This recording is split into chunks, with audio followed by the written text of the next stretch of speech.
नमस्कार दोस्तों, मैं प्रीति। स्वागत है आपका मेरा YouTube चैनल पौराणिक कथाएं एक भारतीय संस्कृति में। दोस्तों, आप सभी को दीपावली की हार्दिक शुभकामनाएं। मैं आज आप लोगों को महालक्ष्मी की कथा सुनाने वाली हूं, इसलिए अंत तक मेरे साथ बने रहिएगा और ध्यान पूर्वक सुनिएगा, क्योंकि दीपावली के दिन माँ लक्ष्मी की कथा सुनने से माँ लक्ष्मी की विशेष कृपा होती है और हमारे घर से दुख दारिद्रता हमेशा के लिए खत्म हो जाती है और हमारे घर में सुख समृद्धि बनी रहती है। इसलिए ये कथा को अंत तक जरूर सुनिएगा। दोस्तों, मैं कथा को आरंभ करने से पहले आप लोगों से निवेदन करती हूँ कि अगर आप लोग मेरे चैनल को अभी तक सब्सक्राइब नहीं किए हैं तो प्लीज़ मेरे चैनल को सब्सक्राइब जरूर कर लीजिएगा और बेल आइकन पे जाके क्लिक जरूर कीजिएगा, जिससे हमारी नई नई कथा की नोटिफिकेशन आपको मिलते रहेगी। धन्यवाद। अब मैं कथा को आरंभ करती हूँ। प्राचीन समय की बात है कि अवंतिका नगर में एक मंगल सिंह नामक शक्तिशाली राजा रहते थे। राजा मंगल सिंह अपनी प्रजा का बहुत ही ध्यान रखते थे। प्रजा राजा मंगल सिंह का बहुत सम्मान करती थी। राजा मंगल सिंह की दो रानियां थीं। पहली रानी का नाम चंचलाक्षी अर्थात चौल देवी था। रानी चंचला दयालु और धार्मिक प्रवृत्ति की थी, जबकि दूसरी रानी चिल्ला देवी अत्यंत क्रूर, क्रोधी और दुष्ट प्रवृत्ति की थी। रानी चंचलाक्षी ने अपने पति राजा मंगल सिंह से एक सुंदर बगीचा लगाने का आग्रह किया। राजा ने रानी की इच्छा अनुसार एक सुंदर बगीचा लगवा दिया। वर्षा ऋतु के उपरांत उस उपवन में तरह तरह के वृक्ष विकसित हुए और पौधों पर रंग बिरंगे फूल खिले। नगर के लोगों ने उस उपवन की बहुत प्रशंसा की, लेकिन छोटी रानी चिल्ला देवी उसकी प्रशंसा से क्रोधित हो उठी।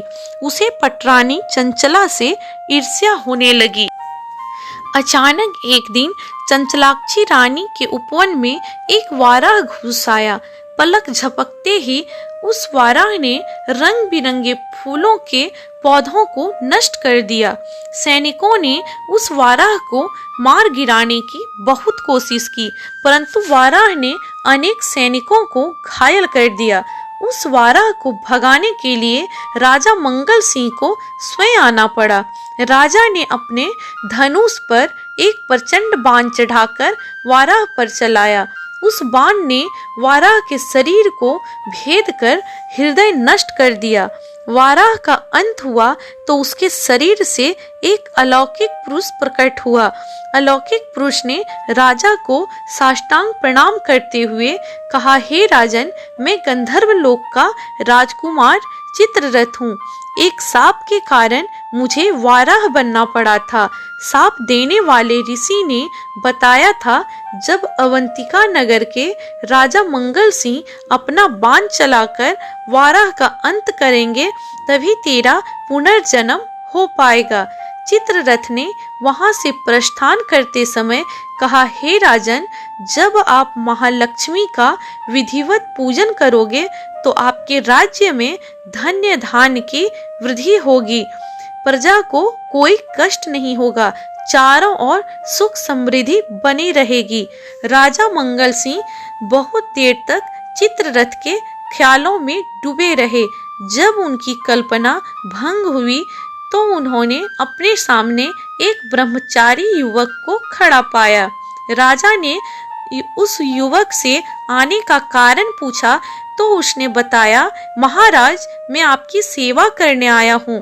कृपया करके मुझे अपनी सेवा का अवसर दें। राजा मंगल सिंह उस युवक की बात सुनकर मन ही मन बहुत प्रसन्न हुए। उसने उस युवक से पूछा, देखो भाई, अभी कुछ देर पहले एक वाराह ने उपवन में घुसकर सारा उपवन नष्ट कर दिया है और उपवन के तालाब के जल को भी दूषित कर दिया है। तुम सबसे पहले इस उपवन के तालाब के जल को शुद्ध करके जल लेकर आओ। युवक राजा का आदेश पाकर तालाब के पास पहुंचा। युवक ने तालाब के समीप पहुंचकर देखा वहां बहुत सी स्त्रियां पूजा कर रही हैं। युवक ने एक स्त्री से पूछा तो उसने कहा कि सब स्त्रियां महालक्ष्मी का व्रत करके उनकी पूजा कर रही हैं। राजा को भी प्रजा की सुख समृद्धि और अपने कल्याण के लिए महालक्ष्मी व्रत का पूजा करनी चाहिए। युवक ने वहां से लौटकर उस स्त्री की बात राजा से कही। राजा ने उसी समय व्रत और पूजा का संकल्प किया। राजा ने महालक्ष्मी का व्रत पूजा की तो उसके राज्य में धन्य धान्य की वर्षा होने लगी। महालक्ष्मी जी की अनुकंपा से राजकोष आश्चर्यजनक रूप से बढ़ने लगा।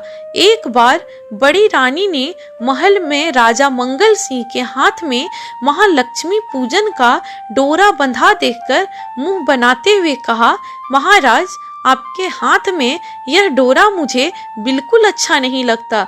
इसे तुरंत उतारकर फेंक दीजिए, नहीं तो मैं आपसे बात नहीं करूंगी। उस समय राजा के साथ एक बुढ़िया भी माँ लक्ष्मी की रूप में आई थी। क्रोधित रानी ने उस बुढ़िया का भी अपमान कर दिया। राजा के डोरा उतार देने से नाराज बुढ़िया के रूप में आई माँ लक्ष्मी भी उस महल से चली गईं। युवक से पूछकर राजा के डोरा उतार देने से नाराज होकर बुढ़िया जो माँ लक्ष्मी के रूप में आई थी वो भी महल से चली गईं। युवक से पूछकर छोटी रानी चिल्ला देवी ने भी महालक्ष्मी का व्रत और पूजन किया। दूसरी रानी के महल में धूमधाम देखकर राजा ने युवक से इसका कारण पूछा। युवक ने छोटी रानी द्वारा व्रत और पूजा करने की बात बताई। व्रत पूजा की बात सुनकर राजा छोटी रानी के महल में पहुंचे। अपने महल में राजा को आए देखकर छोटी रानी को बहुत खुशी हुई। उन्होंने राजा का स्वागत किया, लेकिन राजा के हाथ पर बंधे डोर को देखकर रानी ने आशंका प्रकट की। महाराज, आपके हाथ पर अवश्य किसी दूसरी स्त्री ने यह डोरा बांधा है। आप किसी दूसरी स्त्री से प्रेम करते हैं। जाइए, उसी स्त्री के पास जाइए। रानी ने राजा को महल से निकालकर दरवाजा बंद कर लिया। राजा वहां से लौटकर फिर पहली रानी के महल में पहुंचे। पहली रानी ने राजा के आने पर कुछ सोचते हुए राजा का स्वागत किया और उससे क्षमा मांगी। तभी बुढ़िया भी वहां आई तो रानी ने उनका भी स्वागत किया।